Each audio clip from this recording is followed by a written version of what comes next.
is lunchtime, Nasaga time, and I'm Jolene, the Comics reporter here in Seattle. And I'm with David Phelps, who I just ran into, who's going to share with us what he has here. Yes, this is a game I've designed called Frog Pond. It's for young kids, but really all ages can play, and it teaches computational thinking skills. I'm going to teach my colleague here, Matt, how to play.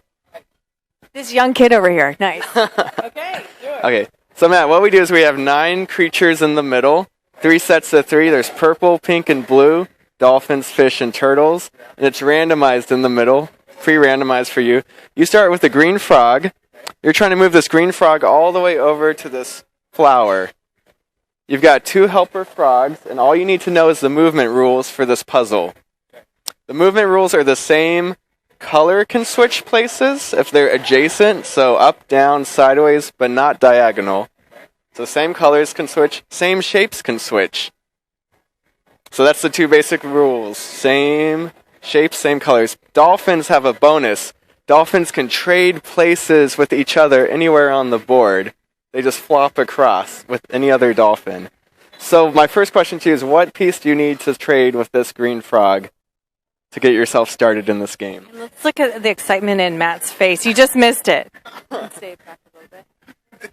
That's not excitement. That's sheer terror that I'm going to look really dumb. Trying to remember all this that just happened. All right, Matt, no pressure whatsoever. The first piece I need to move is I need to move the pink frog with this guy because I've got pinks on both sides of him. With the pink frog.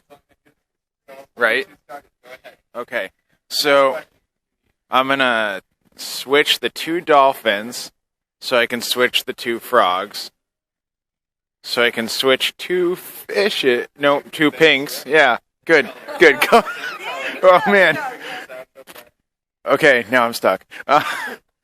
Let's see here. Oh, no. Oh, here, if we switch these 2 turtles, then I can switch 2 frogs. And then I can switch 2 frogs again. Now you're fast. So I can switch 2 pinks. Brought up both frogs onto the table. Dude, yeah. So what does this mean? And what do we know about Matt France right now? Well, we know that he's a learning scientist student. What are we observing from this game, from his gameplay? Well, what's interesting is when a player like this gets stuck and they do the classic kind of thinking sort of expressions, it actually means they're using computational thinking or problem-solving reasoning often in the context of this game. And it means he's clued in. We've seen him clue into 2 sort of interesting puzzles here. One is that he knows that he can switch the shapes, and he knows he can bring out the frogs to try to meet up with this frog. Because he's trying to get this frog onto the board. So when you are creating these games, what is your goal? Well, my goal is really to just create a space where kids can have fun playing with computational thinking ideas. They don't even know maybe what computational thinking is. So to get them to think without having to have it be fun. Yeah, it's fun, and there's actually no pressure in this game because there's no time. There's pressure right here. The experience of I guess I could say I designed it in such a way that there's no efficiency rule. He doesn't have only 10 moves in order to succeed. He can play with it as much as he wants. He can actually ask for help from any of us as well. It's actually designed to be a collaborative game where multiple kids can be jumping in, playing at once, taking turns moving the green frog, helping each other out in the meantime. So the key is collaborative. Correct. The key is kids working together to solve the puzzle inherent in this game. And we can tell he's right at work. Oh, you see the bouts of like, oh, I got something. So is this your first time at Nasaga? This is my first time at Nasaga, but I've published in their journal before, Simulation and Gaming. But it's my first time to present a game. The green frog is on the table. Fantastic. Good work, Matt. We're going to go back and watch this video and realize they cheated. So in terms of, did you presented this already? I have, yes. So what was the feedback?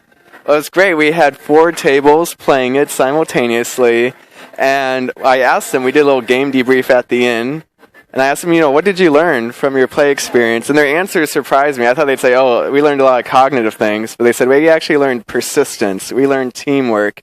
We learned to reason across difference and deal with the different emotions we were having in the game. And I thought that was kind of a cool walk-away experience, that they had an opportunity to come together and solve this collaboratively, which is the point of why I designed it. And the opportunity here, you were doing a presentation, or you were doing a poster, or it was just game time?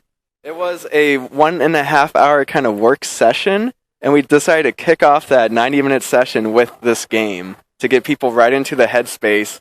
And the session was called Designing Games That Are Collaborative and Fun, Yet Challenging for Young Kids.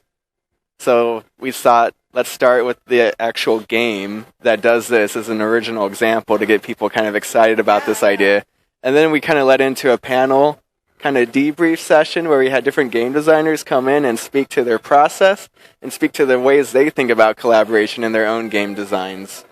Fascinating, yeah.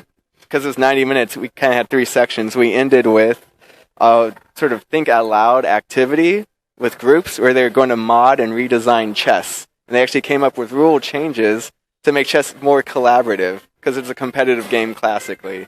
And we heard some really cool feedback from players for how you could have a cooperative, fun chess session. This is one of the most interesting conferences. I mean... Whoa! Wow! Something has happened. Oh, what? He has won. Matt! Look at the joy on his face. So, what is your website? Transformativegames.com. www.transformativegames.com. Thanks for sharing, and the joy is just precious. Thank you. Thank you. Child, right? The Saga 2015.